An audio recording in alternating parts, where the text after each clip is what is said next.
Halo guys, saya Anthony dan hari ini kita bakalan ngebahas sebuah soal gitu ya. Sebuah soal yang bakalan berhubungan dengan dioda atau kita sebut dengan diode kalau bahasa Inggrisnya pada mata kuliah mekatronika ini.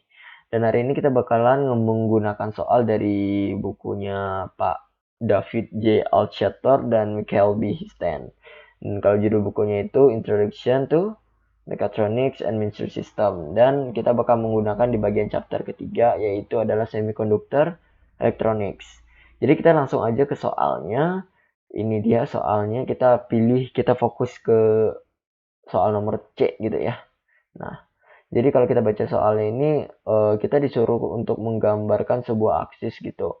Sebuah aksis yang memperlihatkan gelombang gitu, gelombang dari hasil rangkaian ini gitu ya, dengan Fin atau tegangan sumber itu sebesar 1 sin 2 pt gitu. Dan kita itu menggambarkannya dengan rentan jarak dari 0 t sampai 1 sekon. Jadi dari 0 sampai 1 sekon gitu.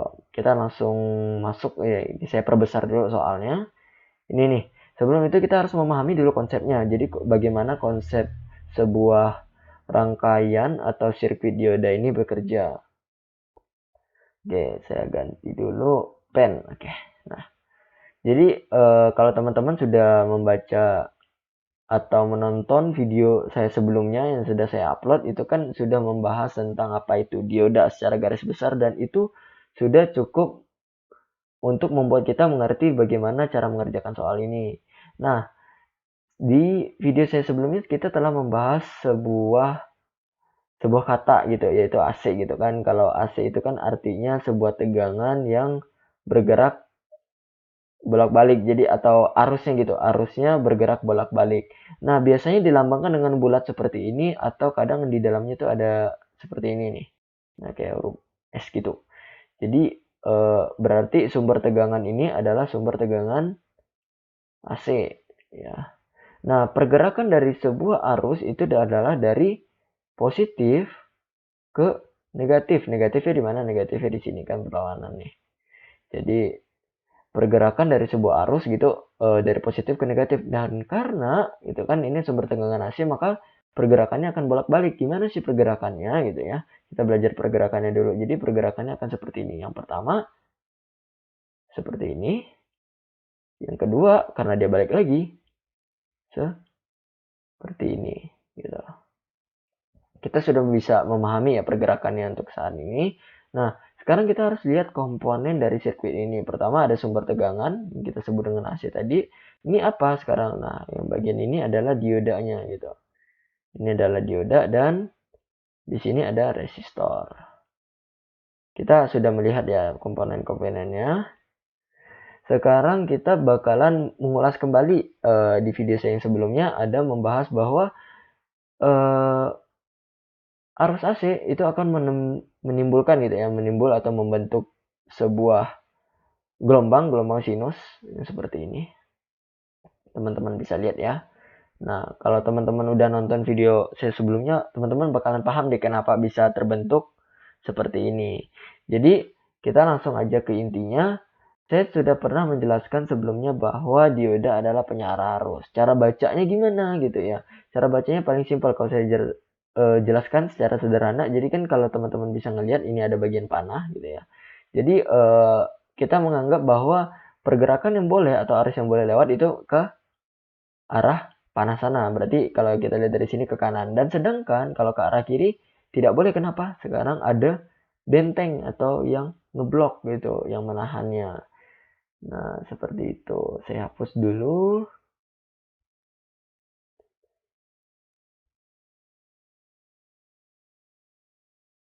Oke.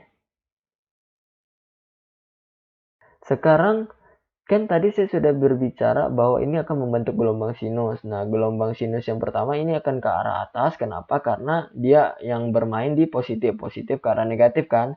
Ketika dia nyampai di titik 0 lagi, dia akan balik lagi ke arah maksimum puncaknya. Maksimum puncak negatif dan balik ke 0 lagi. Artinya ketika kita dari positif sudah sampai ke negatif, dia akan balik lagi ke sini. Jadi gitu ya. kan sudah balik lagi. Nah, kita sekarang harus menganalisa gitu, menganalisa dari pergerakan arus. Tadi kan kalau ada dioda berarti punya arah arus, ada yang bisa lewat dan yang bisa menghalangi. Kalau kita sekarang fokus di bagian atas, bagian sinus positif gitu ya, siklus positif atau bisa kita sebut dengan dioda bias maju. Nah, tadi kan karena kita bicara bahwa dioda ini ideal, maka tegangan yang keluar gitu ya. Kalau tegangan keluar berarti arahnya itu seperti ini. Arah yang keluar berarti gini, itu sama dengan tegangan masukan atau tegangan yang bersumber. Kenapa? Karena arus ini dapat lewat.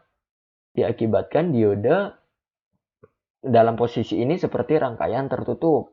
Nah, ketika sudah mencapai titik nol, kita harus melihat lagi nih, sebetulnya ini kan adalah arus AC akan balik lagi gitu. Nah, ini apakah bisa lewat gitu kan? Ini jadi pertanyaan nih.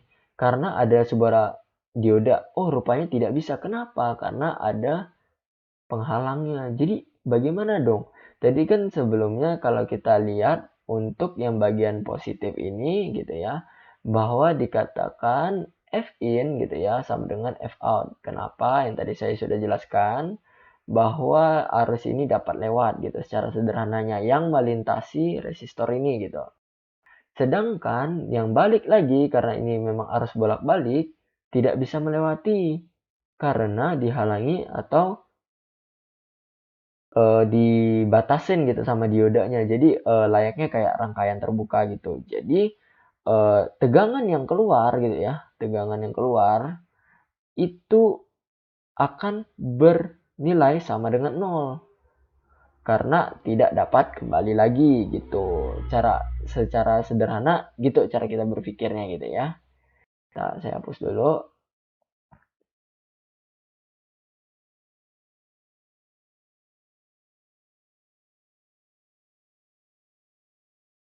Jadi yang pertama itu adalah F in sama dengan F out gitu. Dan yang kedua adalah F out gitu ya sama dengan 0. Pergerakan yang nomor 1 ini, kalau nomor 1 seperti ini, pergerakan nomor 2 gitu ya seperti ini, terhenti gitu. Nah, karena kita sudah membahas gitu, kita sudah cukup mengerti tentang arah arus dan konsep cara memandang sebuah sirkuit yang memiliki dioda gitu. Sekarang kita bakalan masuk ke bagian intinya, inti dari jawabannya, karena ini meminta untuk digambarkan dalam bentuk aksis gitu kan. Nah, jawabannya seperti ini. Kenapa bisa seperti ini? Teman-teman harus lihat dulu. Tadi gitu ya, bahwa di bagian siklus positif, kalau teman-teman lihat di ini nih, nah, di bagian sini, ini adalah siklus positif dan di sini adalah siklus negatif. Ketika gitu ya, ketika dioda itu dapat lewat, ya pas dapat lewat, dia bisa melewati arus tersebut. Namun ketika dia balik lagi dan dihentikan oleh dioda itu atau diode, maka nilainya akan 0. Kemudian naik lagi ketika balik lagi dan 0 lagi. Seperti yang katakan sebelumnya gitu ya, bahwa nilai yang kita lihat tadi bahwa untuk siklus positifnya gitu atau yang nomor pertama itu sama dengan F out. Teman-teman bisa lihat di sini di bagian ini dan ini. Nah, sedangkan untuk yang arah yang bagian siklus negatif atau yang nomor 2 tadi kita lihat itu kan F out gitu sama dengan 0. Jelas mengapa bentuk dari ini kita lihat dari yang warna biru ini ya akan berada di titik 0 seperti itu teman-teman. Oke, kalau teman-teman merasa bermanfaat video ini bisa share dan tentunya subscribe aja dari YouTube channel saya dan terima kasih.